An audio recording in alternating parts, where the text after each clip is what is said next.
A lot of faces I don't know, or maybe I do and don't remember because I drink a lot. I'm tasked with the impossible, so let me get some simple shit out of the way before I go into where I need to go. This is Mike. Mike works in the kitchen. Mike came in to clean for 2 hours. Call it the snacks, Mike. These two don't even work here. That and Sarah came in because I had nobody else. My people are all gone. We were closed today. If you could, your tabs have been taken care of. Thanks courtesy to Consolidated Employment. Ryan and Tristan Roush and myself will take care of the tab. Take care of them. Leave a little bit for these guys, okay? I didn't know about this one. Hold on. Yeah. Guys, we opened October 1, 2010. Anybody that knows me knows something. If you've been here a couple times, this is where I am most comfortable. I'll walk that floor. I'll shut the damn dining room in the middle of a busy night to say whatever the fuck I have to say. That's just the one thing that gets me. I love it. Not today.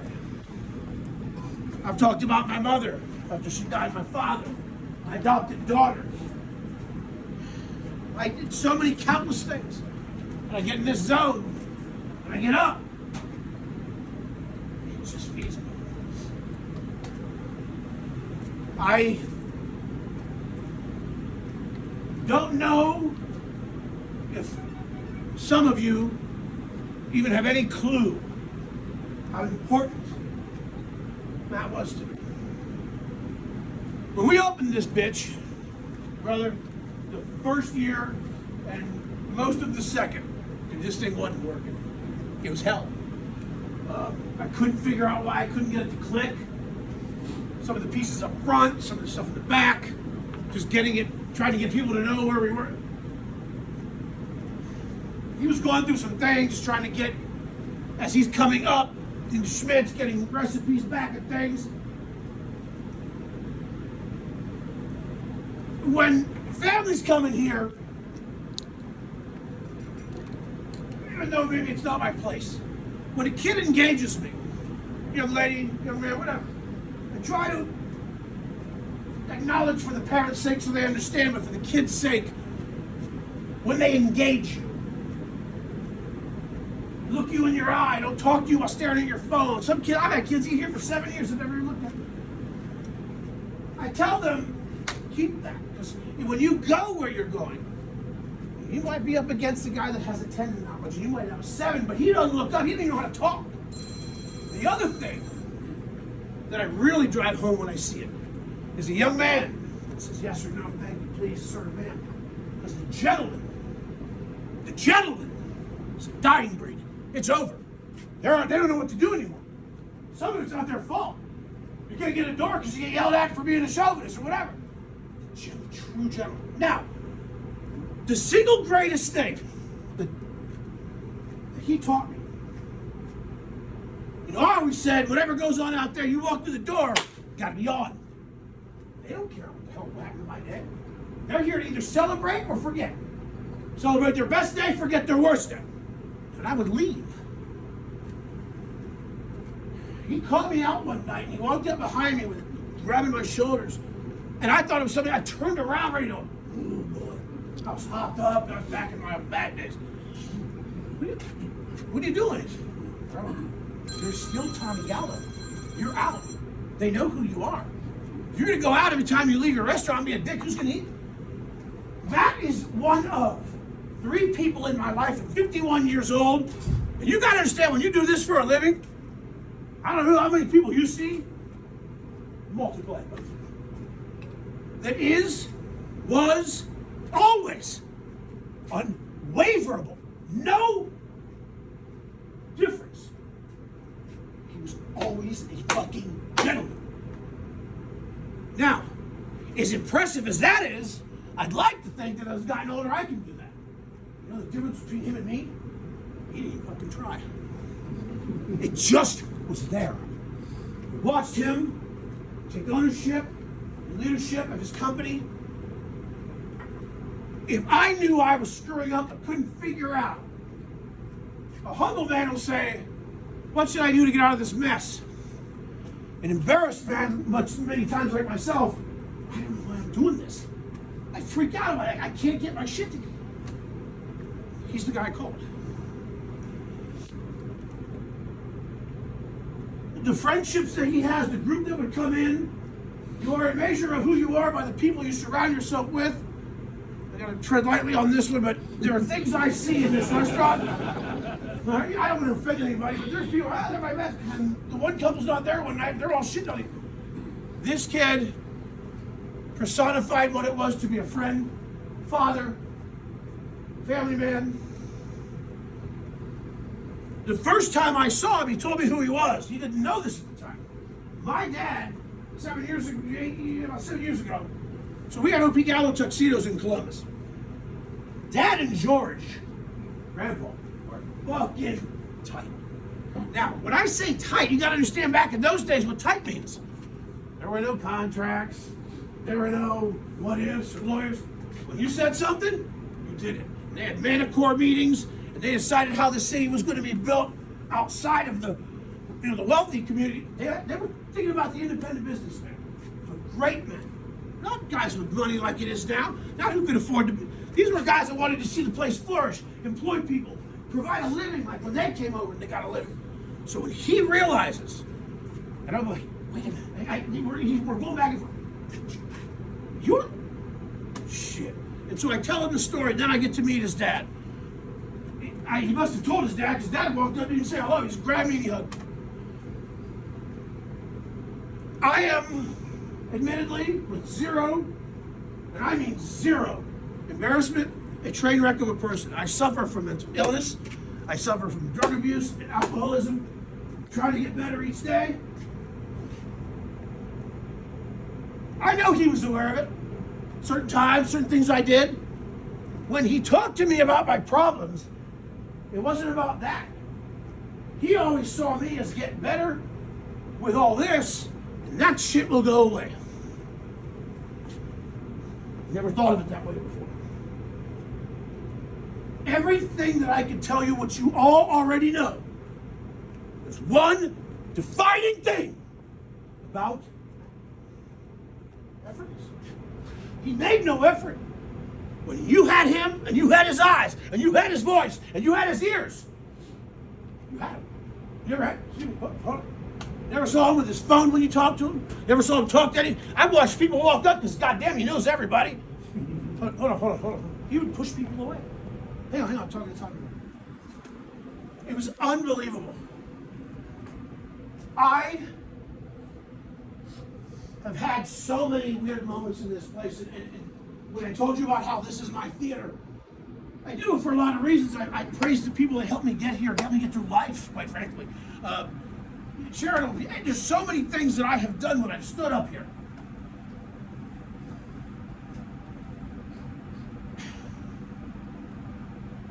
I'm grateful that we were not open today.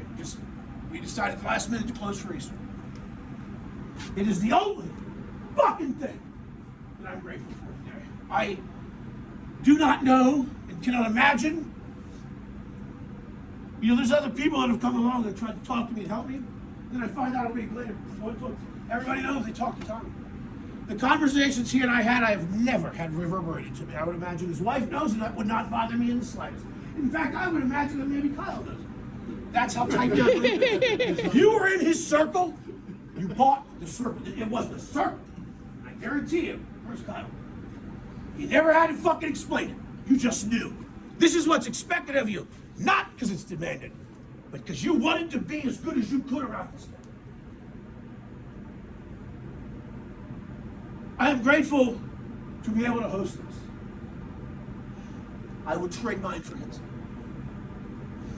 That's what I'm going to struggle with for the next couple of days, and maybe a week. Thank you, Tom. I cannot understand the way the world works and the energies of life. He should be here. People like him are not only rare, they're becoming extinct. And that's not a knock on anybody else, but we all, in our ways to try to be him, it takes effort and thought, calculation, and making sure that we make ourselves better. He never fucking thought about anything, and if he did, he never should have. Never was. It just was him. Many years ago, there was my family knew Charlie Hill very well. We had a box at Sada Downs. So you got all the Goombas betting all their shit, whatever. And I overheard something. And one of the Italian guys was busting a Jewish guy's balls. And so, you know, I was young, a little bit. My dad would take us up there, feed us a Frosty. We don't know what we were doing. But I asked my dad, what was that? It sounds weird. He called me T-Bird. T-Bird, it sounds weird, but when you can get to that level, you don't wonder if you can say anything.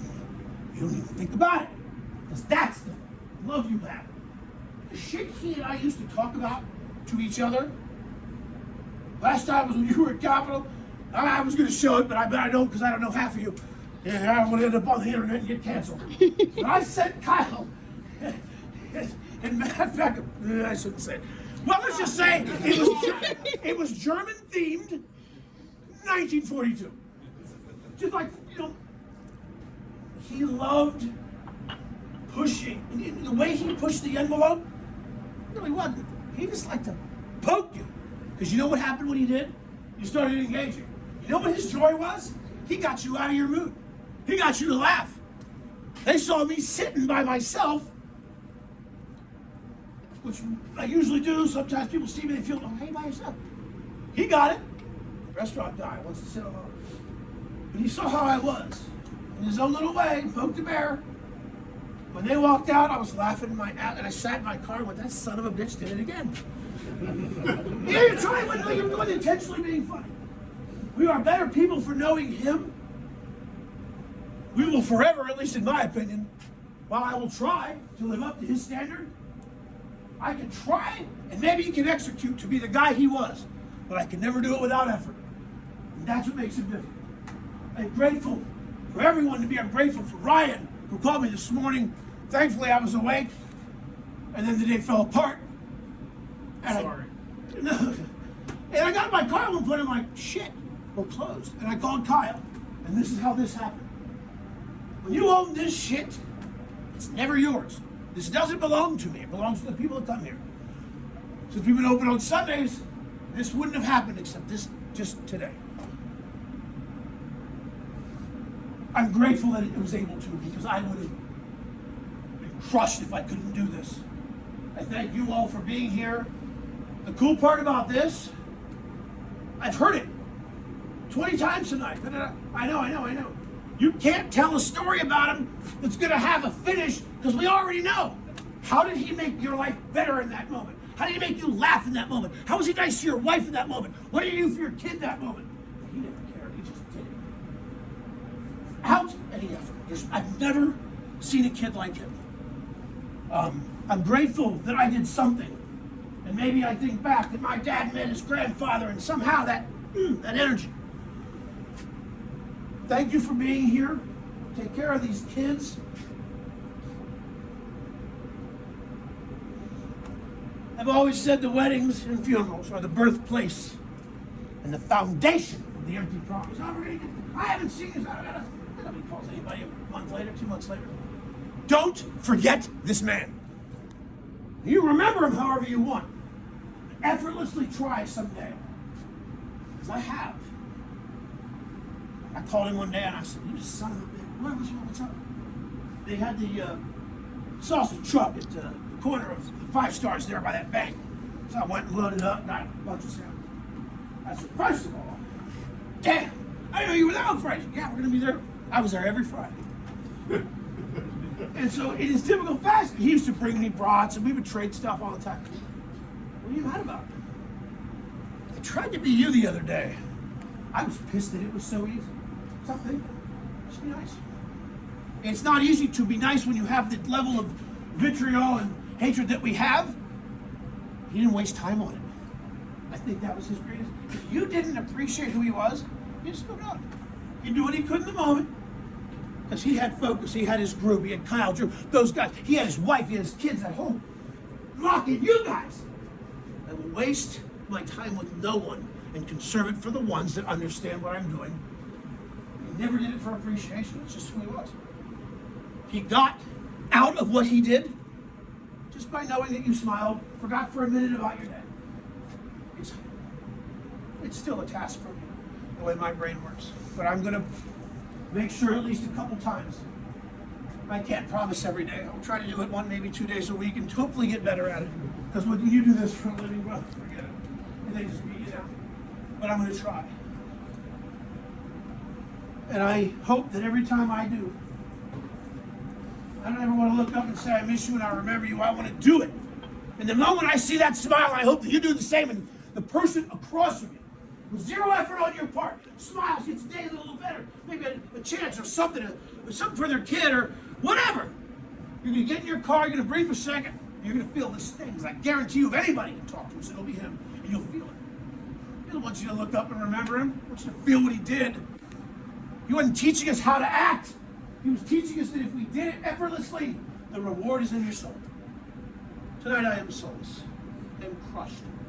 I cannot fathom my life without being able to talk to him and vent.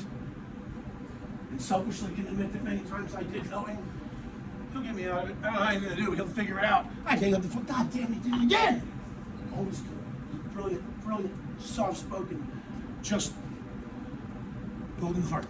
So, thank you for being here. The house is yours till 10. I'm so grateful that you all came in. I'm sorry I just kept hugging people and saying hi. Some of you, I think I know. I don't know. You know me, I do this. It's thousands of faces. I want to thank Ryan and his wife for helping me with the tab. That's done. Take care of them. Guys, cheers. Our lives will forever be enriched. Here's to the entire family. Thank you for being here.